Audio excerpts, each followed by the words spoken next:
Bismillahirrahmanirrahim. Assalamualaikum warahmatullahi wabarakatuh.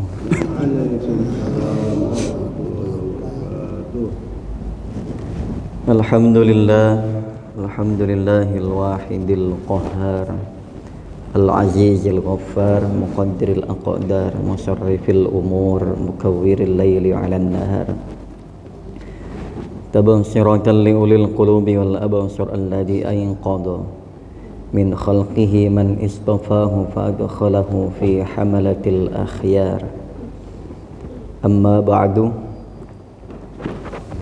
Qala Allah ta'ala fi kitabihil karim wa huwa asdaqul qairin. A'udzu billahi minasy syaithanir rajim. Bismillahirrahmanirrahim.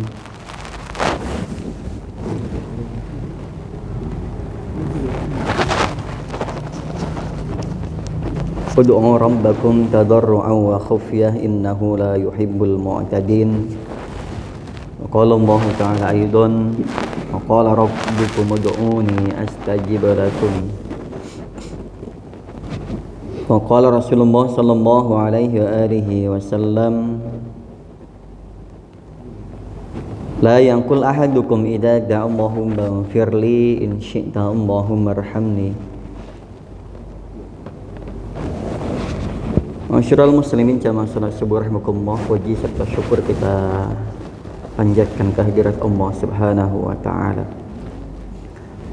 Alhamdulillah, pagi hari ini kita semuanya dalam keadaan sehat wal afiyah. Sehat yang konotasinya lahiriah, afiyah yang konotasinya adalah batiniyah. Sehat lahir batin, jasmani, rohani, iman dan Islamnya. Ini yang paling penting, sehingga kita mampu hadir di masjid, melaksanakan, mendirikan sholat subuh berjamaah, sholat yang paling berat menurut orang-orang munafik, orang-orang fasik, karena kan waktu yang waktunya enak tidur, cuacanya dingin, terlebih sekarang dari kemarin hujan, hampir seharian hujan, tidak berhenti-berhenti. Ini cobaan besar, ujian, karena memang pahalanya juga banyak. Pahalanya khairum minad dunya wa ma fiha. Pahalanya, balasannya di sisi Allah lebih baik daripada dunia beserta isinya. Apalah arti dunia beserta isinya kalau kita sendiri ternyata tidak mampu untuk menggapainya, untuk meraihnya. Maka alhamdulillah, orang terkaya ini adalah orang yang mampu mendirikan salat subuh dengan berjamaah 2 rakaat loh, mampu atau sebanding dengan dunia beserta isinya. Jadi jangan heran ketika melihat orang-orang dengan kekayaannya dan lain sebagainya. Jangan silau, itu bisa kita dapatkan hanya sekali, waktu saja, nanti di sisi Allah. Jadi jangan kita silau dengan orang yang banyak harta, tapi boleh kita silau kepada orang-orang yang memiliki kemampuan untuk mendirikan sholat subuh dengan berjamaah, karena nanti dialah yang akan menjadi orang paling kaya di sisi Allah Subhanahu wa taala. Jadi dunia beserta isinya mampu kita raih hanya dalam waktu singkat, kurang lebih 1 jam, dari mulai azan sampai dengan minimal itu sampai dengan salam, zikir, doa. Apalagi dilanjut dengan kultum. Kultum, barang siapa yang hadir ke majelis taklim, maka akan Allah cucurkan rahmat-rahmatnya di tengah-tengah jamaahnya ini. Terlebih waktu subuh, makanya sampai disebut dengan adanya malaikat subuh yang khusus menaungi orang-orang yang salat subuh berjamaah. Salawat salam semoga senantiasa terlimpah curahkan kehibaan baginda Nabi besar Muhammad sallallahu alaihi wa alihi wasallam. Allahumma shalli wa sallim wa barik alaihi. Saya melanjutkan fadilatul doa, fadilah wa adab doa, keutamaan dan adab doa. Kemarin kita sudah sampai pada ayyajima doa wa yuqinu bil ijabah wa saddiqu raja'ahu fi, yaitu memantapkan doa kita, nggak main-main. Kita minta sama Allah itu nggak boleh main-main, nggak boleh asal ngucap aja, karena yang kita minta adalah Allah maha segalanya. Maka sudah seharusnya ayyajima doa, memantapkan doa kita, wa yuqin, dan meyakini, yakin bil ijabah, akan diijabahnya doa-doa kita. Optimis, mantep, optimis, yakin, mantep, optimis bahwa doa kita sudah kita sampaikan dengan benar, dan yakin bahwasanya Allah akan mengijabah doa kita. Karena kalau kita berharap kepada Allah itu nggak akan ada kecewanya. Beda dengan kita berharap dengan manusia, meskipun janjinya memakai nama Allah, sumpahnya menggunakan Al-Quran, tapi kalau manusia susah dipegang omongannya, banyak mengecewakan. Jangankan orang lain, keluarga saja, anak istri bisa mengecewakan. Jangankan anak istri, diri kita sendiri saja sering mengecewakan diri kita sendiri. Nah itu sering membuat kecewa. Waduh, kenapa sih nggak begini, kenapa saya nggak begitu. Itu diri sendiri, apalagi orang lain. Benar, makanya dijaga keluarga kita. Dan wa yusaddiqu raja'u fi, bukan hanya meyakini tapi membenarkan harapan tersebut yang kita sampaikan kepada Allah, doa kita. Karena doa kita ini kan banyak permintaannya. Jangan sampai menjadi munafik di dalam doa. Artinya berbeda apa yang disampaikan oleh lisan dan hatinya berbeda. Nanti munafik dalam doa, ini bahaya.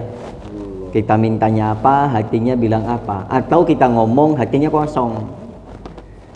Rasul sampai menyampaikan dalam hal ini. Qala sallallahu alaihi wasallam, la yaqul ahadukum idza da'a Allahumma ighfirli in syi'ta Allahumma arhamni. Jangan kalian berdoa Allahumma ighfirli, ya Allah ampunilah aku, in syi'ta Allahumma arhamni, tetapi di hati kalian menginginkan untuk dibelas kasihi, mulut mengucapkan untuk diampuni, sedangkan hati pengen dikasihani. Dua-duanya bagus, tetapi ketika berbeda ucapan dan hatinya, maka ini dianggap lalai. In syi'ta Allahumma arhamni. Nah ini bahaya, meskipun dua-duanya bagus tapi duanya berbeda. Ya bila Allah berkenan menghendaki, tapi Rasul melarang, la yaqul. Nah gini, wa qala sallallahu alaihi wasallam, da'a ahadukum falyu'azzim ar-rabbah. Ketika kalian berdoa, falyu'azzim ar-rabbah, maka agungkanlah kecintaan kita kepada Allah Subhanahu wa taala. Fa inna Allah la yata'azzamu syai'an, karena sesungguhnya tidak ada yang lebih agung melebihi keagungan Allah Subhanahu wa taala, apapun itu. Karena jelas dalam surah Al-Ikhlas disampaikan Allahus Somad. Allah itu tempat meminta segala sesuatu atau tempat bergantungnya segala sesuatu. Makanya di sini la yata'azzamu syai'un, tidak ada yang agungnya melebihi keagungan Allah Subhanahu wa taala, apapun itu di dunia ini.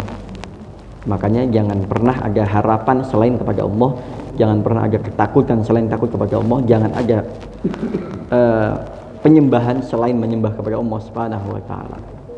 La ma'budu fi haqqin fil wujud illallah. Tidak ada yang berhak disembah di dalam wujudnya selain Allah Subhanahu wa taala.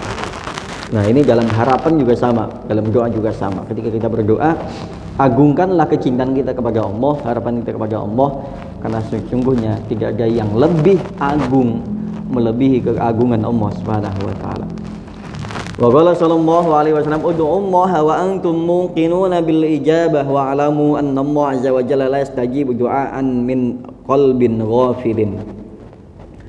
Rasul juga menyampaikan ud'ullaha, berdoalah kalian kepada Allah Subhanahu wa taala, wa antum, dan kalian muqinun, orang-orang yang meyakini, orang-orang yang optimis, memiliki keyakinan bil ijabah, akan diijabahnya doa. Karena banyak kan kita setelah memanjatkan doa udah ini urusan umum. Benar, memang itu urusan umum, tapi kita harus yakin muqinuna bil ijabah. Ini Rasul yang sampaikan. Mintalah kepada Allah Subhanahu wa taala, jangan kalian meyakini betul bahwasanya doa-doa kalian akan dijabah oleh Allah Subhanahu wa taala. Harus, ini Rasul menanamkan keyakinan, optimisme dalam berdoa. Wa alamu, dan ketahuilah anna Allah azza wa jalla, sesungguhnya Allah azza wa jalla la yastajib, tidak mengabulkan, tidak mengijabah doaan doa. Doanya siapa? Min qalbin ghafilin, doanya hati yang lalai. Nah, jangan berharap ketika kita berdoa sedangkan hatinya lalai, hatinya kosong. Sholat ini kan sering begitu, kita baca apa, kita hatinya kemana, pikirannya kemana. Kadang hati kosong belum, pikirannya kadang kemana, melayang kemana-mana, padahal di tempat sholat, padahal lagi ngajak sama Allah, padahal di masjid. Terkadang begitu, karena memang gangguannya banyak. Ini jujur ya, seperti sholat subuh tadi itu, imam itu ini mohon maaf ya, agak terganggu dengan suara speaker sebelah karena kencang itu kalau nggak konsentrasi bisa mengganggu, Pak. Itu kencang banget itu, sampai masuk masjid kita itu. Bahkan saya dulu hampir kepleset karena di sana itu kencang banget, sampai hampir mengalahkan suara yang kita baca andai tidak pakai speaker ini. Ini bisa mengganggu. Ini nggak tahu gimana ya. Tapi kalau subuh, khususnya subuh, karena kencang banget, jadi suaranya kencang banget. Saya rasa kalau dia taubah, speakernya masih sedang lah ya, nggak begitu masih kedengaran di sekitar komplek. Tapi kayaknya kalau mungkin karena itu letaknya di atas kali ya, speakernya madep ke sini. Jadi subuh itu coba mungkin barangkali kalau pas saya berhalangan gitu, pas ngimamin, pas kebetulan imamnya sama yang di sana, kencang banget. Itu hampir-hampir kalau nggak konsentrasi bisa buyar, Pak. Betul, apalagi terlebih waktunya bersamaan. Terkadang irama kita saja kebawa sama irama dia karena dia lebih dulu. Jadinya begitu. Nah inilah. Tetapi kita juga nggak boleh menyalahkan. Itu bagian dari dakwah juga. Itu mungkin barangkali tapi bisa kalau disampaikan, entah speakernya, toanya agak madepin ke. Tapi ya, semua alam. Oke, ini dalam hal doa. Nah, harus yakin. Ketahuilah sesungguhnya Allah tidak akan menjabah doanya orang yang hatinya lalai. Lo jangan ngarepin kalau hati kita kosong, nggak ada nama Allah di situ, cuman mulut saja yang komat kamit, ya repot. Karena Rasul menganjurkan agar supaya sinkron antara mulut, ucapan, pikiran, dan hati jadi satu ketika memohon kepada Allah SWT. Karena nanti dinilai oleh Allah.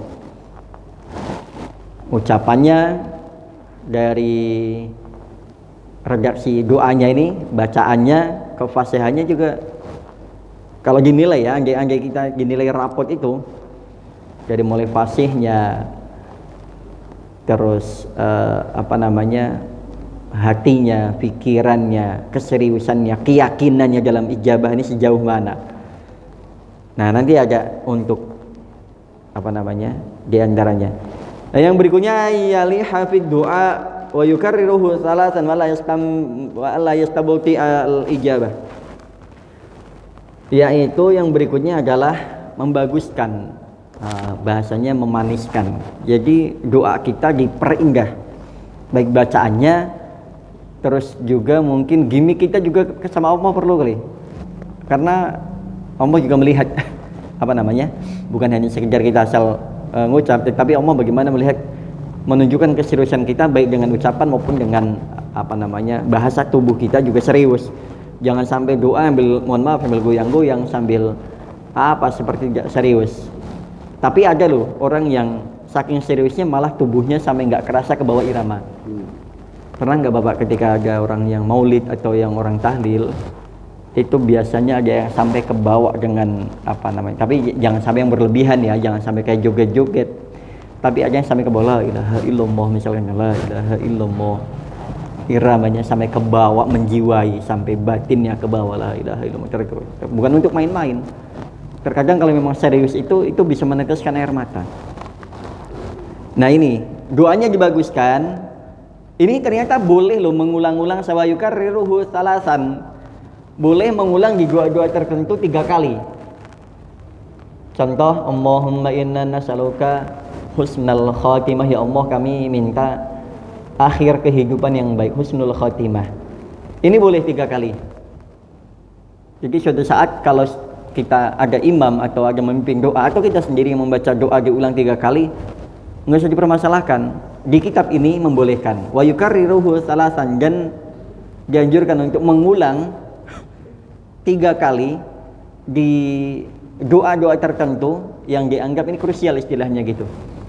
Yang dianggap ini penting. Wah, berarti kalau biasanya kalau sudah terulang lebih dari sekali, kalau pertama biasa, kedua serius, kalau ketiga berarti sudah urgent, berarti sudah sangat mendesak, darurat.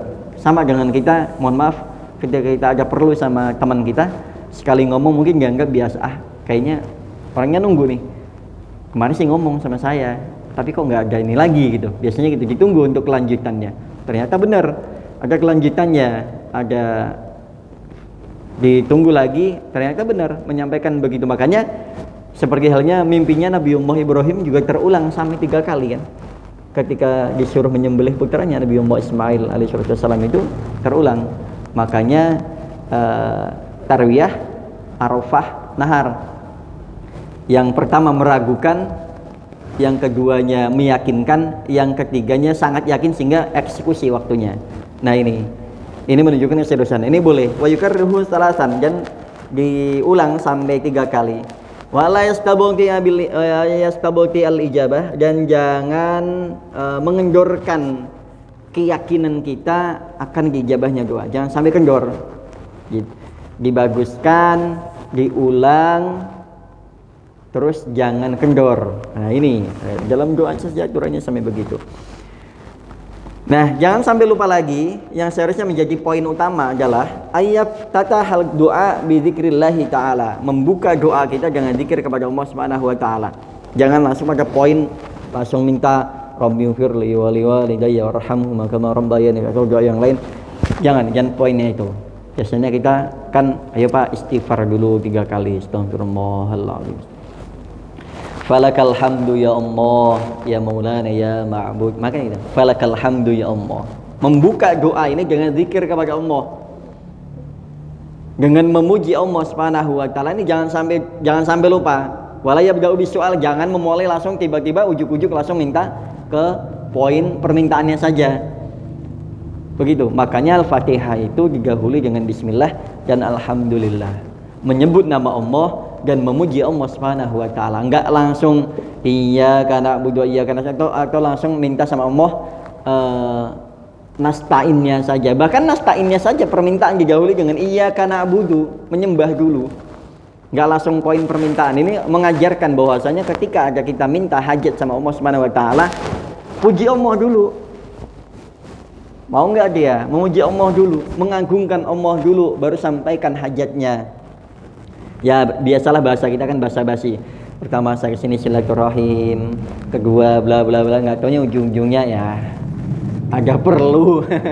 Begitu kan biasanya. Biasanya terkadang malah kebanyakan mukadimahnya, kebanyakan basa-basinya. Nah kita udah hafal lah. Kayak jangan memulai dengan langsung pada poin permintaannya saja, tapi dibuka dengan zikir kepada Allah Subhanahu wa taala dan memuji Allah Subhanahu wa taala. Tsumma yusalli 'alan nabi sallallahu alaihi wasallam. Jangan lupa setelah menyebut nama Allah, membaca hamdalah, memuji Allah Subhanahu wa taala, kemudian bersolawat atas nabi. Karena doa yang tidak dibacakan salat atas Nabi tidak akan diangkat oleh Allah Subhanahu wa taala. Ngawang-ngawang. Jadi nggak sampai kepada Allah. Kalau proposal kita mengajukan kepada kelurahan, ternyata pengantar kita cuma sampai RT saja, mentok di situ. Nggak akan sampai, karena kalaupun sampai kelurahan ternyata stempel RW-nya nggak ada. Atau kita sudah RT RW ternyata nggak dibawa sampai ke kelurahan. Kenapa? Karena memang nggak ada yang nyampein ke sana. Syaratnya setelah pengantar RT baru tanda tangan RW, stempelnya langsung dibawa ke kelurahan, ketemu. Nah, ini baru sampai ke kelurahan. Itu pun biasanya masih ada dialog atau tanya macam-macam. Nah, ini. Nah, sama Allah syaratnya adalah menyebut nama Allah, hamdalah, salawat atas Nabi, baru sampaikan ujung poinnya. Dan begitu pun wa yuhtamu biha aidon. Kemudian begitu juga ketika menutup doa juga dengan hal yang sama, dengan bacaan yang sama. Makanya subhana rabbika rabbil izzati amma yasifun wa salamun alal mursalin walhamdulillahi rabbil alamin. Udah selawat baru ditutup dengan doa yang sama. Nah, jangan langsung rabbana atina fid dunya hasanah wa qina adzabannar. Selesai. Nah, ini sallallahu alaihi wasallam. Nah, itu ditutup dengan yang sama. Sekarang yang terakhir, inti poin tadi semuanya kurang lebihnya 9 poin itu dari awal ya, baik fadilah dan adabnya 9 poin, dan sekarang yang ke 10 yang tidak boleh ditinggal, karena yang 9 tadi adalah zahir, sekarang yang ke 10-nya adalah batin. Yang terakhir wahwal adabul batin, yaitu jangan sampai melupakan adab batin. Tadi zahir semuanya 9-9-nya, maka jangan sampai lupa adab batin diperhatikan dalam kita berdoa. Wahwal aslu fil ijabah, inilah yang menjadi ujung tombak ijabahnya doa kita, yaitu at-taubah, bertaubat. Jangan sampai bohong kita minta sama Allah dalam kondisi kita sedang menzalimi orang. Waradul mazalim, dan menolak kezaliman. Jangan sampai kita minta banyak sama Allah, ternyata masih banyak orang yang tersakiti oleh kita, masih banyak orang yang justru tidak menghendaki kehadiran kita, atau justru kita masih banyak sangkutan yang belum terselesaikan dengan orang, juga dengan Allah Subhanahu wa taala. Bertaubat itu yang poin yang paling penting dalam urusan batinnya. Yang berikutnya adalah raddul mazalim, menolak kezaliman. Jangan sampai kita masih dalam kondisi zalim, minta sama Allah masih dalam kondisi kita zalim. Zalim itu apa? Zalim itu pada dasarnya adalah qad usain fi ghairi mahalli, menempatkan sesuatu yang bukan pada tempatnya, itu zalim secara bahasa.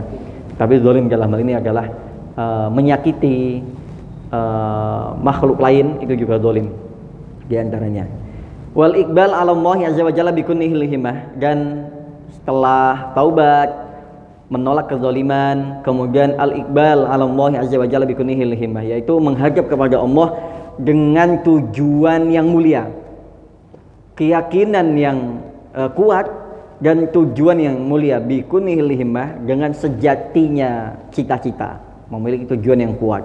Berarti memang sama Allah lagi nggak main-main, lagi serius sama Allah, mintanya beneran minta. Fadzalika huwa sababul gharib fil ijabah. Itu semua menjadi sebab al-qarib, dekat fil ijabah, kepada diijabahnya doa-doa kita. Ini jemaah sekalian, beberapa poin yang sampaikan bagi hari ini. Terakhir ditutup dengan doa adab batin. Jangan sampai lupa, setelah 9 kita sampaikan proposalnya, 9 poin tadi sudah.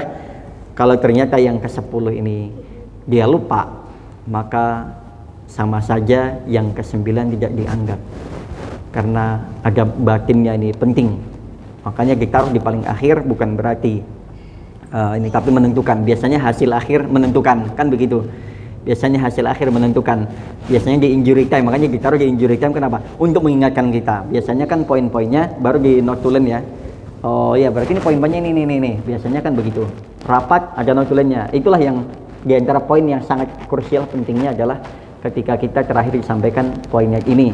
Oleh karena itu jemaah sekalian, ini untuk memperbaiki diri kita, kualitas doa kita agar lebih berkualitas lagi, sehingga nanti akan melahirkan atau mewujudkan doa yang istimewa. Sebagaimana Nabi, di antara Rasul-Rasul itu ada 5 Nabi yang memiliki julukan ulul azmi, memiliki tekad yang kuat, keyakinan yang kuat, cita-cita yang tinggi, mulia, yang kuat ini sama dengan ketika kita berdoa juga memiliki harapan dan keinginan yang kuat, keyakinan yang kuat.